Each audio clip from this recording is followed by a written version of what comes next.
Summer break just got a lot more interesting. While Passive House Accelerator Live takes its annual pause in July and August, the Reimagine Buildings Collective is heating things up with Reimagine Summer. Every Tuesday, join our summer sessions.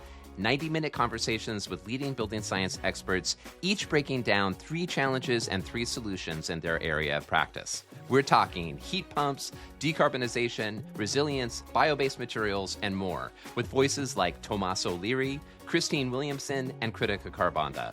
Plus, hands-on summer labs and our summer reading club all summer long. Join the Reimagine Buildings Collective today and make this your best, better building summer yet. Everyone has had the experience of sitting in a stuffy auditorium or classroom after lunch, falling asleep. So to compare that with continuous, fresh filtered air and ability for your brain to fully function, to compare and contrast those two things, and it becomes like oh yeah, of course, we should build this way. What if the buildings we construct today could solve the problems of tomorrow? Welcome to the Passive House podcast, where we explore the ideas, people, and practices transforming the way we build. Brought to you by Passive House Accelerator and the Reimagine Buildings Collective. Join a growing movement of builders, designers, and changemakers leveling up their practice and building the networks they need to thrive. Find free resources at passivehouseaccelerator.com and take it further inside the Reimagine Buildings Collective, our members-only community built for people serious about healthy, climate-ready buildings. Hello and welcome to episode 302 of the Passive House podcast. It's great to have you here. Thank you for joining us. And I am excited to be joined by Ilka Cassidy, co-host of Passive House podcast. How are you, Ilka? I'm doing well. 302. That's a big number. Amazing. It is indeed. And that is not even counting all the bonus episodes and different special episodes we've done. So it's pretty exciting to see these rack up. A lot of really great stories of inspiring practitioners. So it's been a lot of fun. Mm-hmm. So we have a great interview that you just did with Evan Greulich of Quinn Evans. And we're going to be diving into some really exciting also policy frameworks in Washington, D.C. as well. And lots of good stuff. But before we get there, I want to thank a few people. So a big thank you to Edinger Engineering and Associates for being our accelerator partner of the week this week at Passive House Accelerator and making all of our programming here possible, including this episode of the Passive House podcast. Thank you too to our stakeholder partner, NYSERDA, the New York State Energy Research and Development Authority. And thank you to our founding sponsors, 475 High Performance Building Supply, Ingui Architecture, Partel, Rockwell North America, and Zola Windows. And thanks to our champion sponsors, Bewizo, Cascadia Windows and Doors, DuraPanel, Icon Windows and Doors, Intus Windows, Proseco, Source 2050, and Zender. So a big thank you to all of our supporters for making our work happen. So let's dive into this. How did you connect with Evan to get this interview? Well, I've known Evan for a few years now. He used to work for Bright Common here in Philadelphia. He used to be Philadelphia based. Yeah, I know everyone at Bright Common very well, and we did some projects together. And then he moved back to Baltimore or to Towson, I think, and started working for Quinn Evans. And I kept running into him at conferences, and he always had something really exciting to say. And I think this particular topic about schools came up. I saw him at the Sustainability Symposium in Philadelphia this year. So he presented there, and ever since I said we should talk, and we finally did. So I'm glad we did. Yeah, same here. So let's dive in with Evan Greulich.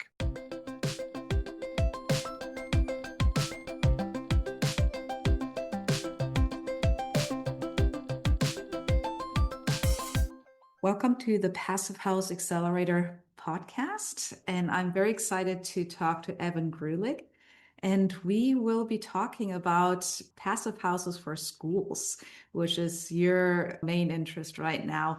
But before we get into that, can you tell us a little bit more about who you are and the firm, Quinn Evans, that you're working for?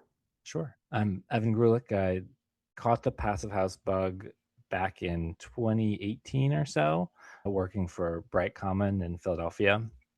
I'm a licensed architect, project manager with Quinn Evans here in our Baltimore office. I joined Quinn Evans in 2022, about 4 years ago, and we are historically a preservation firm, but really focused on how sustainability and historic preservation are not only compatible but work well together. So we're really passionate about both of those things. So basically, we love old buildings, want to reuse them, keep them around as long as possible. And we don't think that sustainability is sort of tangential to that. The whole Carl Elefante quote about, the greenest building is the one that already exists. That's really our sort of core philosophy. Great. And Baltimore is definitely the right city to do that. Yeah, definitely. Do you want to talk a little bit more about Baltimore and what the potential is there? Because Sure. Baltimore's, you said you came from Philly, and that's actually where we met, Yep. many years ago. And Philly and Baltimore are quite similar in terms of the old building stock. Yeah, they were, as far as I know, they had heyday really explosion in the row home era from the late 1800s to early 1900s. So today they feel very similar in that way. And of any US cities, Baltimore and Philly have the most row homes. So right now, Baltimore is in the middle of a really decades long effort to basically eliminate vacants throughout the city. It's a sort of block by block strategy, neighborhood focused, and it's sort of it's a long process, but I've been lucky to be a part of it for Johnston Square neighborhood with the Hammond that opened about a year ago. It's 109 affordable housing units, really workforce housing, with a new Enoch Pratt free library branch in the first floor. First one in over 15 years. Actually, Choban Holbeck, which merged with Quinn Evans, did the last one and about 15 or 20 years ago. So it was very cool getting to combine a library and housing. They fit well together. Yeah, that sounds super interesting. So let's just keep talking about this. Sure. How much of this whole project was renovation or retrofit versus new build? So this was actually not unusual for Quinn Evans, but this project was actually completely new build because it was identified as a key block as part of the 2020 Johnston Square vision plan, led by the neighborhood association, sort of their plan to revitalize the whole neighborhood. And this block had 42 vacant lots that the city of Baltimore owned. And so part of this, 5-year development process, those are all converted into one property. Rebuild Metro and Somerset Development are the development partners on it. And those 42 units are turned into one. And, basically the neighborhood identified really wanted folks to stay in the neighborhood, and the whole idea of development without displacement. And so these are affordably priced, but also not quite market rate, but somewhere in between. So they're all 1, 2, and 3 bedrooms. It's 130,000 square feet. It's a big building and tons of high performance features. It's essentially, even though it's not Passive House certified, it has the thermal envelope and the energy usage of a Passive House. That's great. Okay. So let's start from the beginning. What was the process? I mean, that's quite an involved project, right? And just for the city to own that, and then also, like, how much was the neighborhood involved? Like, what was the community approach to identifying the main key role players, and how did that work? So Quinn Evans was hired by the development team in either late 2020, I think, or early 2021. And this project was in conjunction with 2 other properties and a future park in between them, were identified as the sort of large multifamily lots that the neighborhood would allow folks in the neighborhood in row homes to continue living where they were, as well as bring new people to the neighborhood. So this Johnston Square is an amazing neighborhood in Baltimore. It's right downtown, but historically it was redlined and was really disinvested. And so we got to folks in my office took some of the neighborhood association folks on like a little mini bus tour around recent developments in Baltimore. And we sort of regularly joined their monthly meetings throughout the design process. And so it was really wonderful getting that actual community engagement. Yeah, and it was a long, complicated process, but we had an amazing ribbon cutting last fall. Over 1,000 people signed up. I think we had like over 600, 700 people show up. It was a really fun time. That's awesome.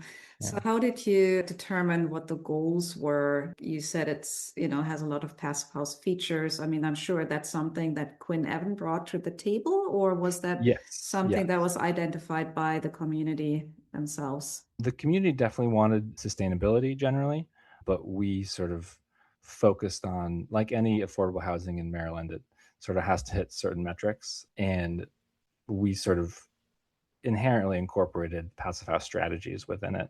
For us, the biggest things were getting high quality UPVC windows. Similar to Philly, down here you only need double glazed. There's typically no need for triple glazed. Or We also had multifamily, right? in multifamily, in a large building, yes. Yeah. And we also incorporated the zip-R system for continuous insulation, sort of, and then that paired with dense packed cellulose for all the walls, and really just a sort of either code minimum or slightly above code roof, and then Glavel sub-slab insulation around the perimeter was great to be able to do that. So really sort of, more or less basic envelope, but really focused on cost effectiveness and sort of getting the most for what we were focusing on. There's all types of amenities, like a roof deck, a large community room, even has a little dog wash station, room for residents for small pets, dogs under 50 pounds. So it really, the sort of passive house element was integral to the approach, and we sort of incorporated different principles throughout the process. So how did you talk to the community members about incorporating those features? Because there's so much talk about how do you sell passive house, right? How do you market passive house that people actually get it and sign up for it? Because I'm sure that there was probably not much, but a little bit of a premium cost associated with those decisions. The development team and us and Harkins, the CM at risk, the builder for the project, we all worked closely on figuring out sort of which things we could afford, which things we couldn't. Something that helped us over the course of the design process. An initial custom estimate for lumber was at the height of the pandemic. So lumber was like twice the cost that it normally is. So when we actually started the project, it came down significantly. And that gave us we were lucky in that regard. But generally, we didn't really have to sell the community much on passive house. We sort of talked about how they were excited for the development as a whole and wanted to make sure, from the outside for the rest of the neighborhood, that this is going to be a beautiful building, and really focused on sort of the exterior appearance of it. And then once we got the library on board, that was certainly a focus of the process. To optimize the buildings, you said you did energy modeling exercises, right? Yeah, we did some in-house, and then our mechanical engineer did the sort of basic. But yeah, so that's something that sets Quinn Evans apart, is that we do our own in-house, woofy passive, but also woofy modeling and sort of varieties of building for performance in-house as well. So what kept you from actually going through certification? It's Zero Energy Ready Homes, NGBS Silver, Energy Star, and frankly, we were far enough into the design process that adding another certification there was not that much appetite for it. And so the good news is that we were doing the sort of basics, and there's a fair amount of blower door and air testing that happens at the unit level, especially in Maryland multifamily. So, our units passed at the same level that passive houses pass at. So we sort of, even though we didn't do a whole building blower test, we know that it's a very airtight building. That's great. So did you have experienced builders, or how did they nail that? Yeah, I think the combination of, Harkins does this type of work all the time, high quality windows. We did use Intus, and, the installers for those windows really knew what they were doing. I think that generally the zip-R system, we kept it really simple around the exterior. And, as you'll see in the images, it's we figured out how to add some, moments of delight and sort of a little pops of color in a way that kept a very simple continuous air barrier. So, we worked closely with Harkins to develop the sort of typical window flange around all the windows that doesn't sort of create thermal bridges everywhere, that kind of thing. That's great. And then I'm actually curious about the library. And I'm sure the indoor humidity levels had to be treated a little different than Yes. multifamily units. How did that work? And how did you incorporate that into your energy modeling? Sure. So for the initial energy model, we didn't know 100% it was going to be the library yet. So we didn't include it in that version of the model. And generally, I will say that the thing that is still remarkable about being in the library is just how utterly quiet it is. It's right on two busy streets, Chase Street and Greenmount, and you can't hear any of it. Actually, all the noise is leaking from one pair of storefront doors that are not in a vestibule. We just couldn't sort of afford that space, but you don't hear anything else in there. I think especially with the combination of dense back cellulose in the walls, the UPVC windows, there's carpeting throughout, ACT ceiling.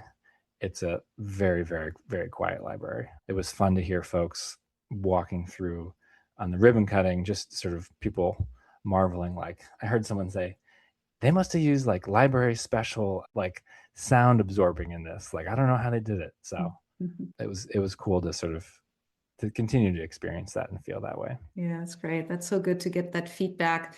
And I actually would like to hear a little bit more about that, but I also would like to hear a little bit about the systems. Sure. So what was the systems that you used in the library versus the apartment units? Yeah. So early in design for the main building, we went through, I think we analyzed about 24 HVAC options, and we settled on DOAS for fresh air, sort of continuous through all the units, a couple smaller ERVs for the common spaces, and then for heating and cooling, the whole building is mini splits. We wanted to do geothermal at different times, but the site really didn't allow it, and it was too expensive for this project. And so that's sort of how the whole building is served. The library, same thing. It has a DOAS and then a VRF system. It's about 9,000 square feet, so it's sort of the ideal size for that type of system. Great. Yeah. People have moved in and everyone is happy. What is the feedback there? Yeah. From what, I hear from folks is that like, generally they love it. I think you can tell that if you can get folks to see the units in person, they're sold. That really is, and getting to go and tour it with different groups a couple different times, you can tell that people realize like, oh, this is really nice and quiet in here. Even, there's a unit that is at the top corner of the library and is mostly glazed. Even that unit, it was one of the first occupied units. So it's definitely been cool to see. And it's exciting. There's, it's connected to future development as well. It will, eventually there'll be a continuation of a park between it and I-83. And so there'll be 3 playgrounds. St. Francis Academy, which is right next door, will have a high school football field, regulation size. They're one of the top 5 in the country at high school football. So they deserve their own field right next to their school. So it's all part of the neighborhood plan. And so it was great to get to be a key building within that plan. That's great. Yeah. Well, you already started talking about high school, and that's actually something that we do want to talk about as well, because that's a big mission of yours to really bring Passive House to schools. And you have already worked on a big project, right? That is a school. Yes. So I guess backing up, this project was the Hammond at Greenmount Park was multifamily, and library is a crucial part of that. And obviously Passive House continues to grow in the multifamily world. But, other than people sleep somewhere and then they work somewhere, and I'm personally passionate about schools. And so I feel like Passive House, especially in the US, has a opportunity to grow within schools. It sort of checks all the boxes that schools are looking for: long-term value, sort of durability, simplicity of operation, even things like power goes out, community resource centers. There are so many ways that Passive House is the best provides the best value for schools. So I've been lucky enough to work on a full elementary school modernization in Washington, D.C., John Burroughs Elementary School. It's originally a 1920s, actually inspired by Californian ideas about fresh air and daylight and sort of natural ventilation that, as you can imagine, in the mid-Atlantic do not translate very well. And so we're sort of keeping 2/3 of the building. The first portion was built in 1921, and then quickly thereafter, 1927, the size was roughly doubled or more. So we're renovating that whole portion and then adding 1/3 of new classroom bar as well. So as a part of all that process, the project has to comply with Appendix Z, which is DC's legislation for net zero energy. And we probably don't have time for all the nuances of the specific Appendix Z, but generally, if you don't incorporate passive house principles in these type of projects, you end up doing it anyway, because that's really the only way to comply with these type of projects. And so, strategies like Appendix Z requires that every project has a full whole building blower door test, for example. And, most of these projects have geothermal, because that's the only way to really get that energy, that EUI, low enough. There's something called the ZEPI score, which is a EUI equivalent. And then last but not least, there's, similar to passive house, there's thermal energy demand maximums and minimums, not really minimums, maximums, for both the cooling load and the heating load. So that's what you're referring to. We essentially, once this legislation started about a year and a half ago, projects had to comply in DC. We were one of the first guinea pigs, basically. And we and 4 other projects in the DC system all were having trouble with something that's integral to passive house compliance, the TEDI and SETI, the thermal energy demand intensity. Basically a measure of how good is your envelope compared to, and how are you ventilating and not using as little energy as possible for that. So we were in compliance with all other portions of Appendix Z, but we just couldn't get those numbers to be low enough to the threshold that they had set. So we presented that all to the Green Building Advisory Council in DC, and were granted an exemption. And they actually afterwards modified the rules so that similar projects that were complying with every other part of Appendix Z, other than this one number, are allowed to seek an exemption in that way, as long as they're also complying with all the prescriptive portions of the energy code. Mm-hmm. So it's definitely getting into the weeds here, but yeah, well, that's why we're here. And I do want to definitely hear a lot more about the building itself, but let's back up. I do want to know a little bit more about this Appendix Z. So so it's for every school building in DC, or any project that is publicly funded in DC. Yeah. Okay. And they set up the parameters. Yes. So it is essentially, it's an optional energy compliance path for any project in Washington, D.C. But if it's publicly funded, it's the mandatory compliance path.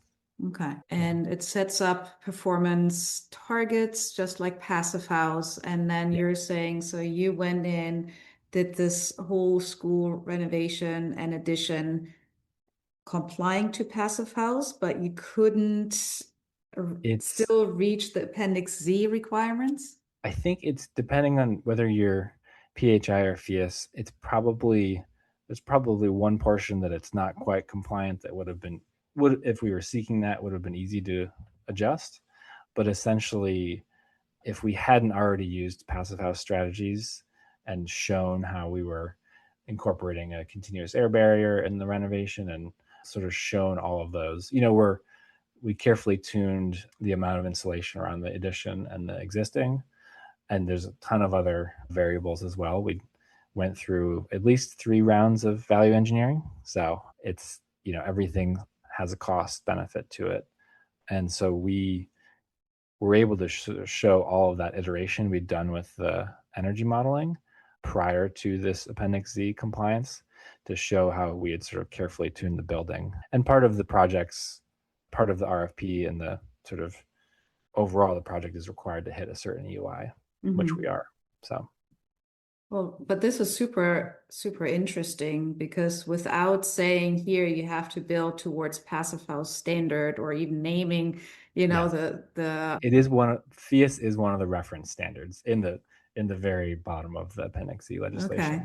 So, but basically they're requiring a building to almost be better than passive house, publicly funded buildings. Yes, in some ways. It's sort of, if I had my magic wand, I would, just say, just build the passive house and that's more than good enough. But this is sort of another take on that. In the same way that the Massachusetts stretch and specialized codes are very similar to and related to passive house, but not quite the same thing.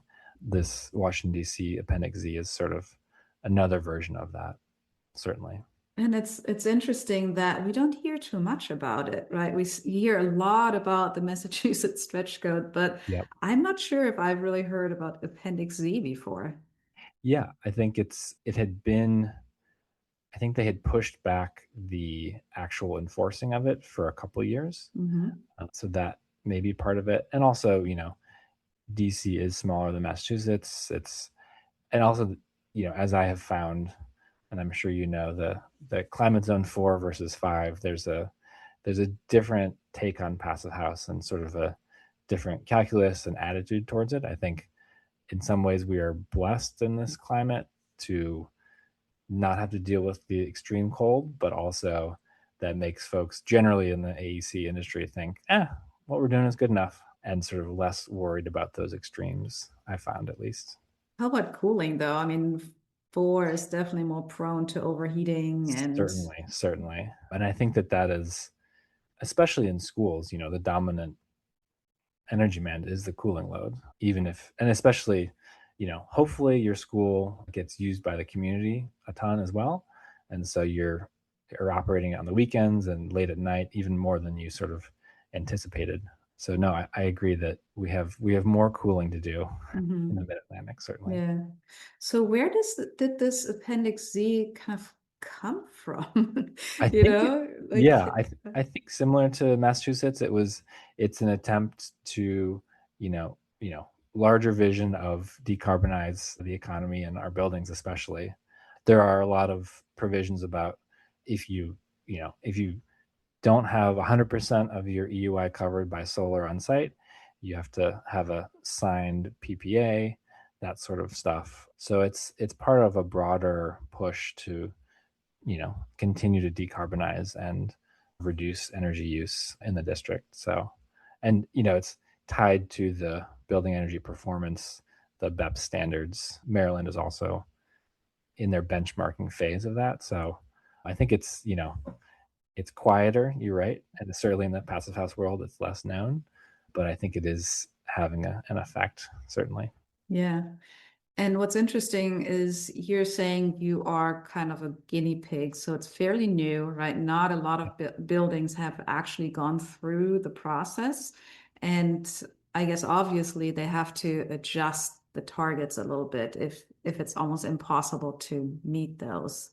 Yeah, I mean, my personal take, and having been through for our projects, a lot of iterations on it, the thresholds that were set in the legislation were, one number for heating, for space heating, one number for space cooling.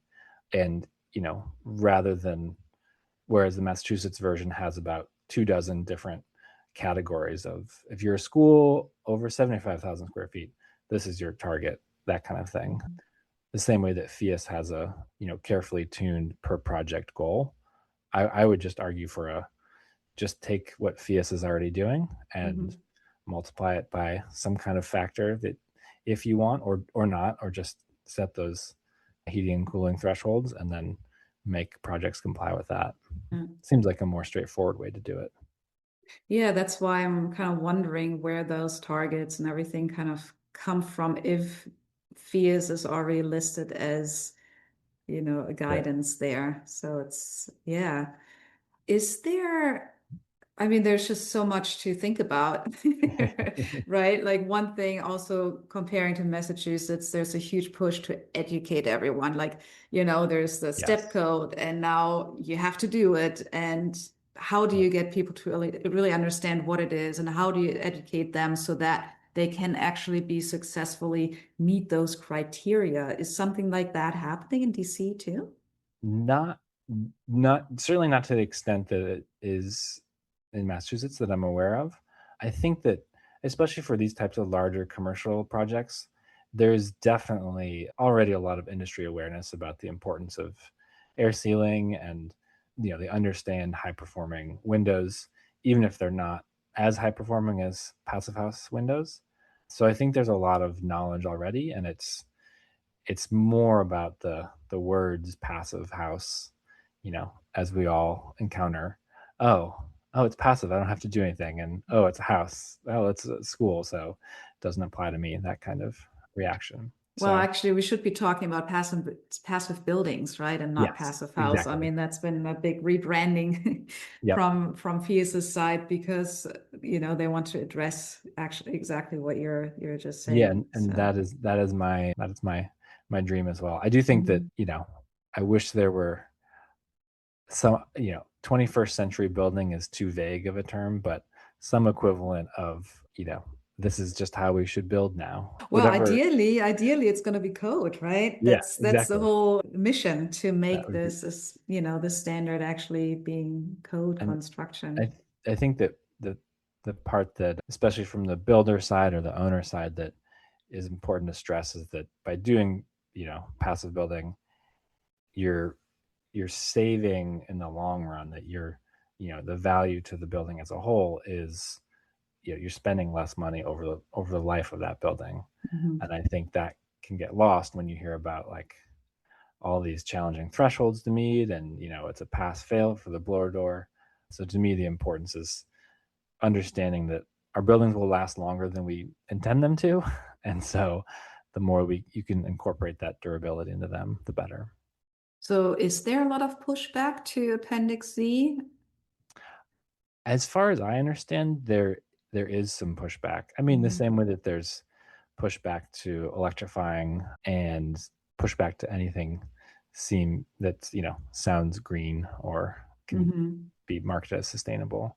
Yeah. I think inevitably, anytime you tell people there's this great thing, but you have to pay more for it, there's sometimes healthy skepticism, sometimes not. So, Yeah. Yeah. and then the realities of, sometimes when you're a pioneer in something, it cost a lot more the first time, but the third or fourth project you're doing the same thing for, you're sort of just in the mode of doing it. So Yeah, for sure.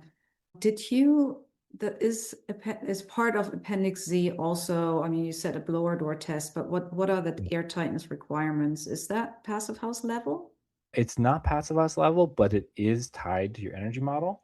So Mm. in addition to doing a whole baseline energy model, that's very specific for your site and for your program, in your actual energy model, basically, if you don't hit the air tightness that threshold that you gave yourself, you need to show how you're still compliant. So you sort of set your own target, essentially. So and who oversees this? Is that this DC, the city, or is it code Yes, officials, or yes. do you not get a permit if you don't meet certain energy modeling criteria? Like, how does Yeah, that so work? part of, showing the full energy model was part of our permit submission, and Mm. included, so once we got the exemption for the TEDI and SETI thresholds, then the regular review of our Appendix E compliance continued.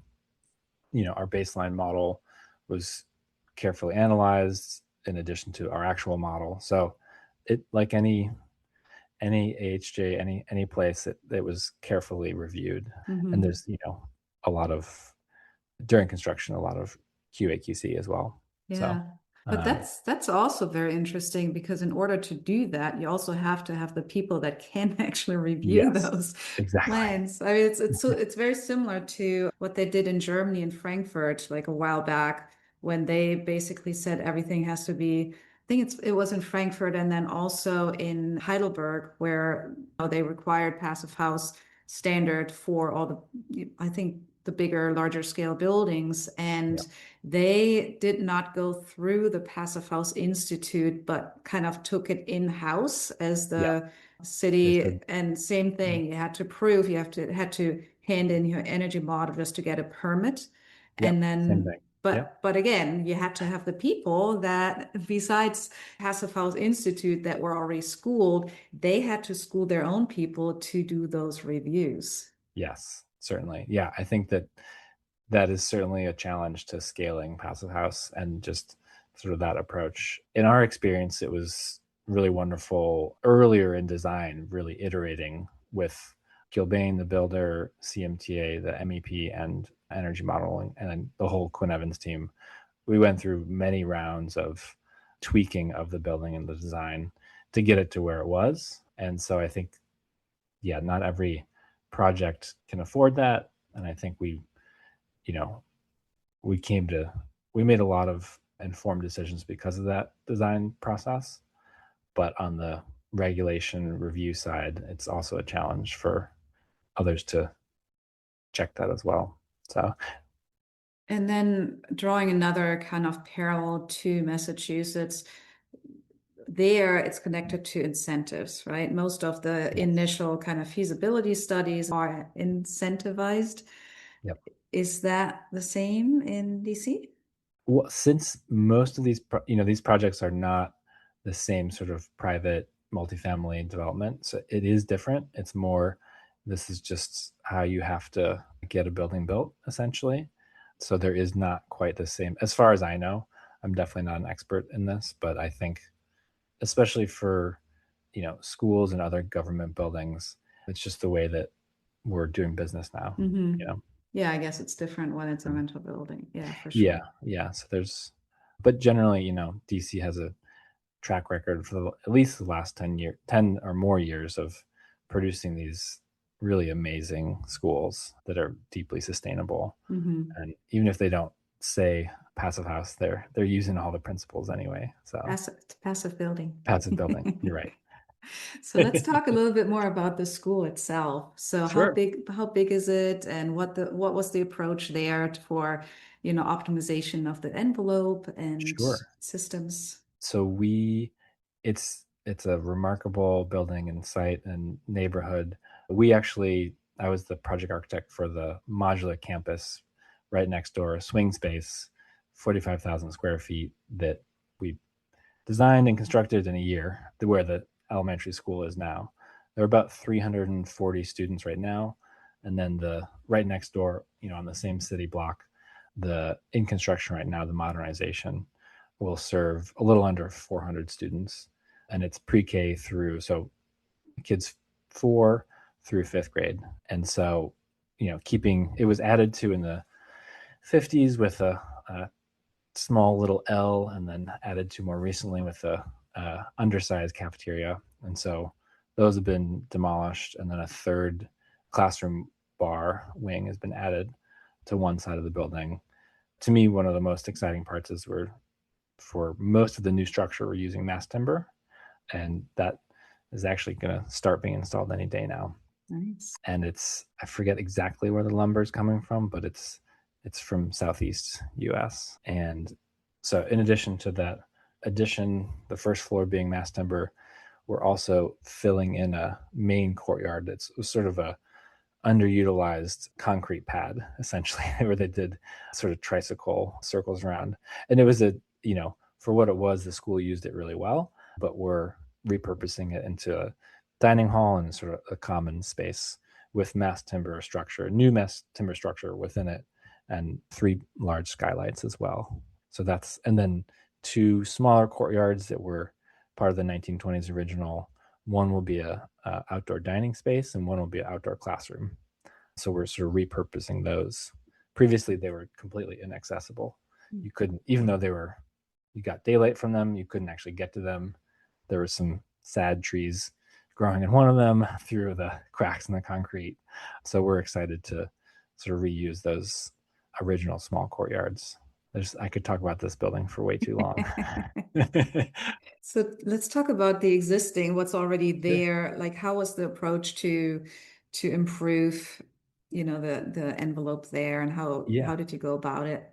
So generally similar to, passive building strategy, we're being very careful about the air barrier. It will be, the application for it to be listed on the National Historic Register is in process. That application will be submitted once the project is completed. So there's a giant historic portion as well, which I'm less an expert on, but that's really what sets Quinn Evans apart, our familiarity and ability to get through that process. So we've been in careful communication with the DC historic preservation folks, making sure everything that we're doing is, celebrates the historic nature of this building. Which doesn't always work with, with energy. No, not at all. So we are generally, there's no exterior insulation on the historic portion. It's all on the interior. And I'm really happy.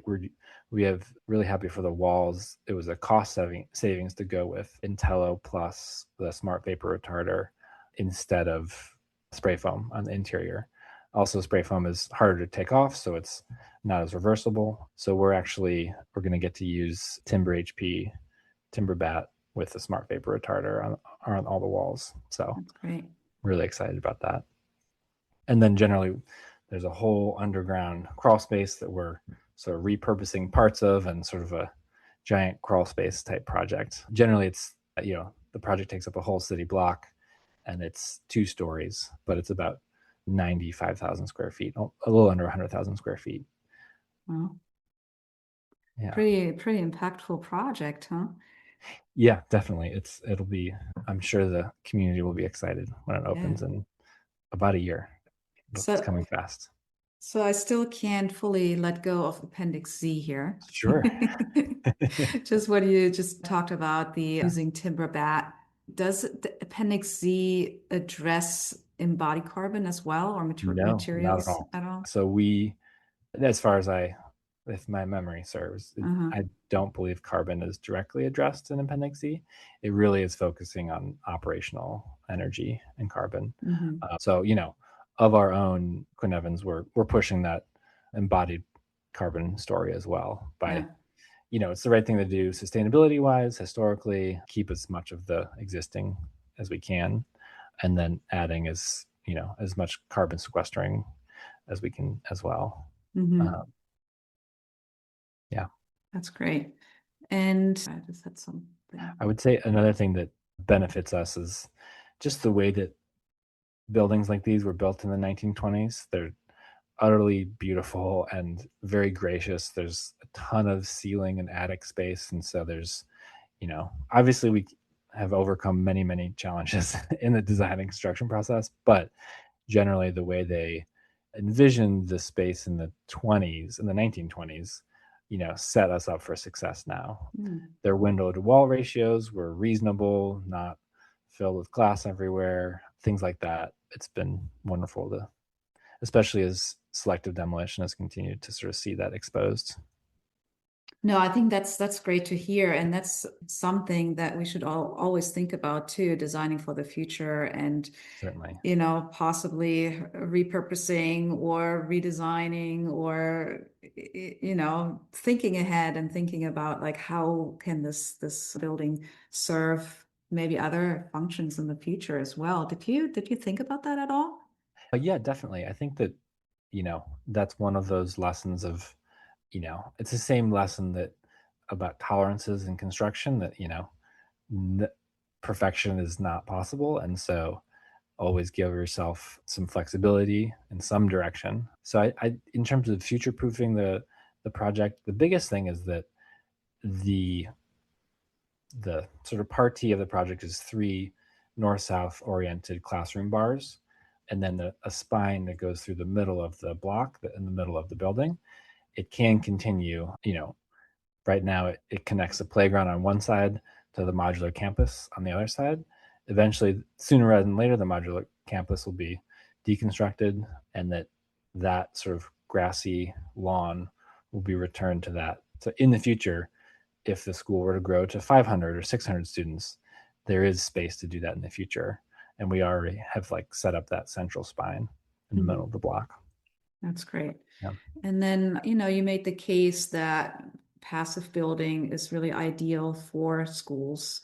Yes. And what do you see is holding us back to go there on the big scale? And what would you like to change?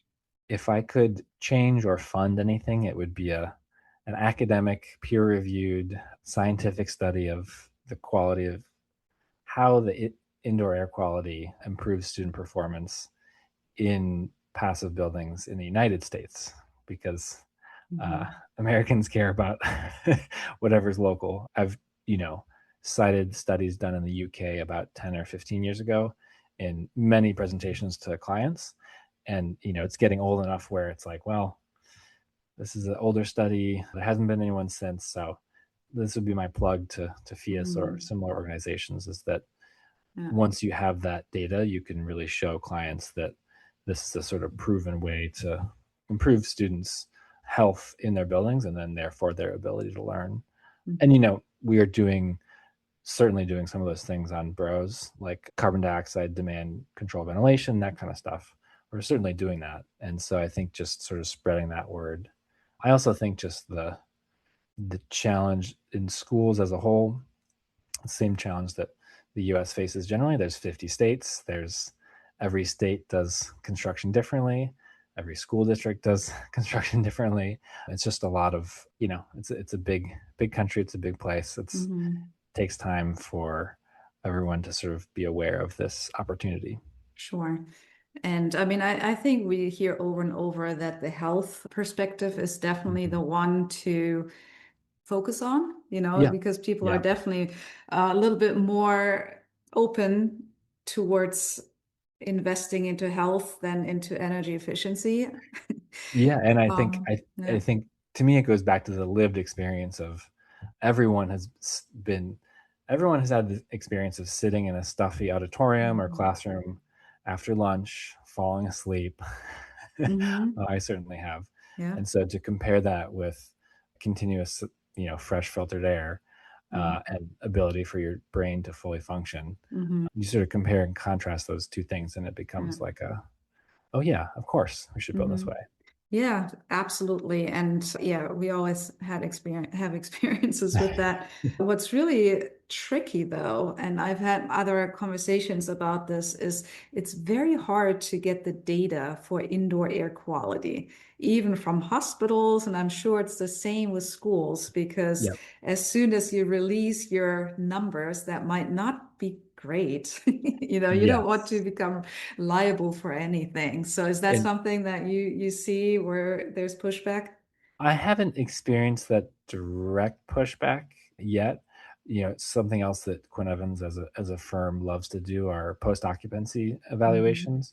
We do that a lot, and we're, making an effort to continue to grow that part of our engagement. So I would say that, it's fair. Nobody wants to be the sort of like test case for the regular boring old building or to sort of make public that actually this high school that was finished 15 years ago is actually unhealthy now. No one wants to sort of admit that.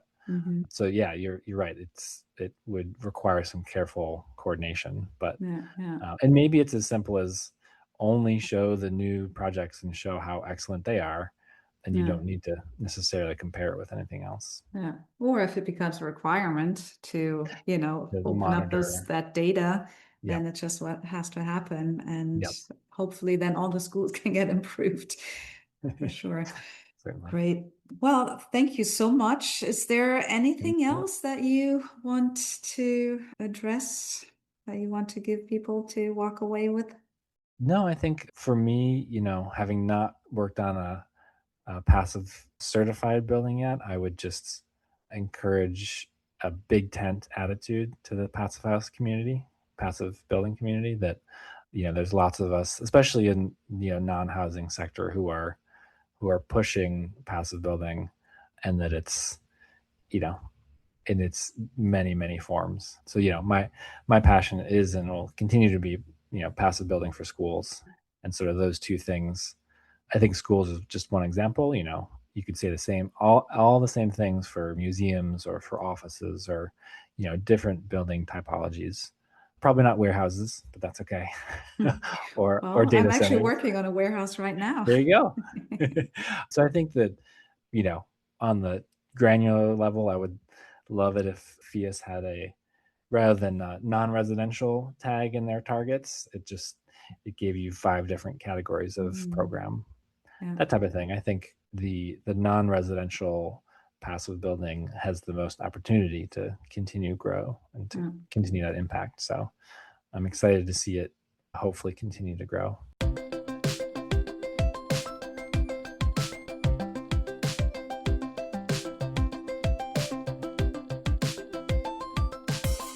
All right, that was Evan Greulich of Quinn Evans. Great interview, Ilka. Thank you for bringing that to us. So why don't we start with the highlights for you? Well, I think just in general, the work that Quinn Evans does, just focusing on retrofits. And as he said, the best building is the one that's already there,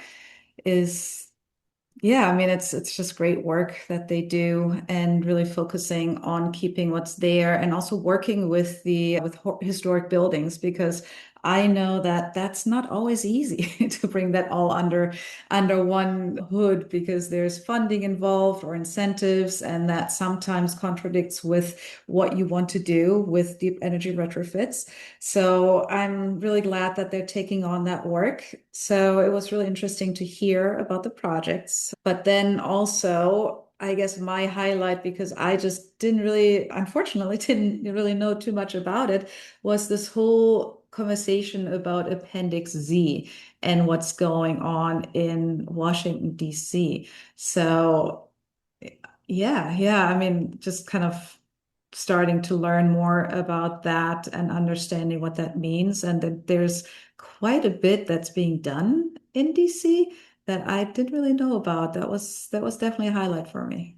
Yeah, me too. And another reminder that sometimes there are exciting developments in building policy that maybe those of us who are passive house partisans might miss because it doesn't have passive house in the title. And for me, I think that the Appendix Z in Washington D.C. is one of those examples. I also just had kind of a great conversation with Mike Fowler, who's a practitioner here in Seattle, who's been doing policy advocacy around Washington State Energy Code for a long time, and kind of doing this sort of passive house stealth moves in policy development. And I was bemoaning the fact that Washington State doesn't, have passive house named as kind of the centerpiece of the policy.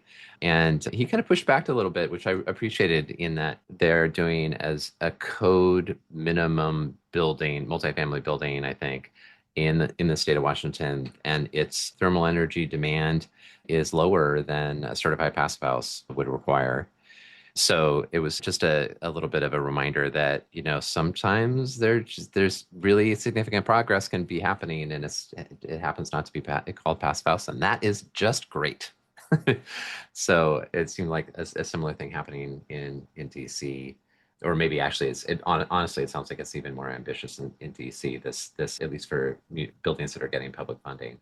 One thing that I wanted to expand upon with a conversation about what's happening in Massachusetts, there was that kind of portion of the conversation. It's absolutely true that there is a requirement for buildings of 12,000 square feet or larger to do the thermal energy demand intensity route and squash the thermal energy demand of buildings to very low levels.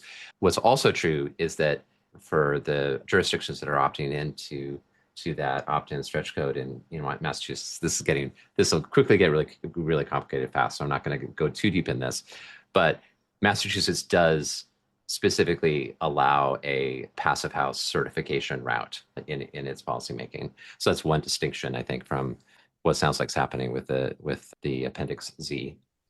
So yeah, the other thing that just talking about Appendix Z and exactly what you were saying, how sometimes passive house, happens or something like that without being named. I mean, that's kind of the goal though, too. mm-hmm.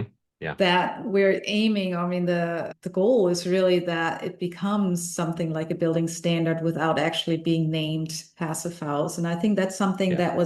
that was a topic. When was that? Like a couple of years ago at one of the FIAS conferences where there was a push towards the ASHRAE standard. Mm-hmm. I think if I Two two remember Actually to 227P. Yeah. exactly. Yeah. Mm-hmm. So I don't know if what's happening there, but just kind of that approach of saying, okay, we're taking this framework and putting it into a different context with a different name. So maybe it becomes a little bit more, I don't know, digestible or Mm-hmm. Mm-hmm. accessible for a broader community. So I think it's definitely a good thing. Yeah, yeah, no, absolutely. No, I feel like there's this wealth of kind of collective knowledge and practice that it has been built up around the world and in the US as well around Passive House that I think would be a shame to not take advantage of. And so I think you're right. Like if we can figure out how to bring those frameworks in and the approach in, it doesn't matter what we call it, for sure. So another thing that really struck me was the how quiet the library became and the comments of like, oh, do they have some special library sound dampening thing in this building? And and another historic, it reminded me of the experience of being at the Hotel Marcel at the Mhm. Passive House Network conference recently, and just how incredibly quiet the guest rooms were, even with I-95 there rumbling along outside. So one of those sometimes forgotten benefits of Passive House and these robust envelopes that we're talking about. Yeah, and people noticing that without being prompted or without knowing what kind of building it is.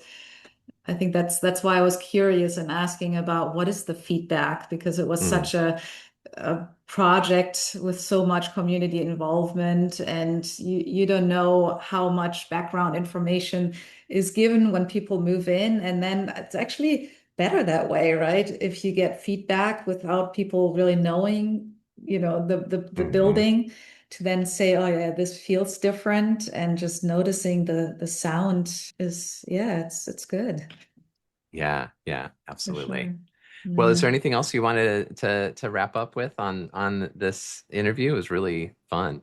Yeah, I mean, I think just Evan's take on how important it is to look at other building typologies for the passive house standard. Again, the conversation about what it's called, passive house, passive buildings, we should actually call it passive buildings. And that a school is such a good fit for the standard, and that he's really kind of set on pushing that forward. So I think, I hope that's going to be successful across all the states, to look at not just like single family, multifamily, but also at schools for passive buildings.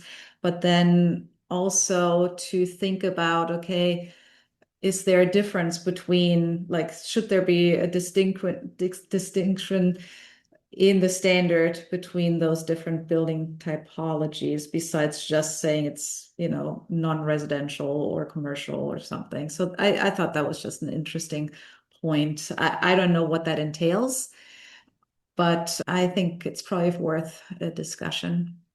Yeah, yeah, yeah. Good point.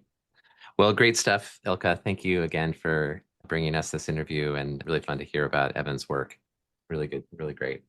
So we are about to relaunch Passive House Accelerator Live on Wednesdays. So we took July and August off for our Wednesday Zoom calls that we have been doing now for 7 years, and restart the next season on Wednesday, September 9th. We're going to be joined by Barry Price of Barry Price Architecture, and September is panelization and prefab month in the Passive House Accelerator and also inside the Reimagine Buildings Collective. So actually, on the 1st of September, inside the Reimagine Buildings Collective, we're going to be joined by Kritika Carband of Henning Larsen's for a Reimagine summer session interview with Michael Ingui, and one of the topics we'll be exploring is panelization, especially low embodied carbon, bio-based panelization.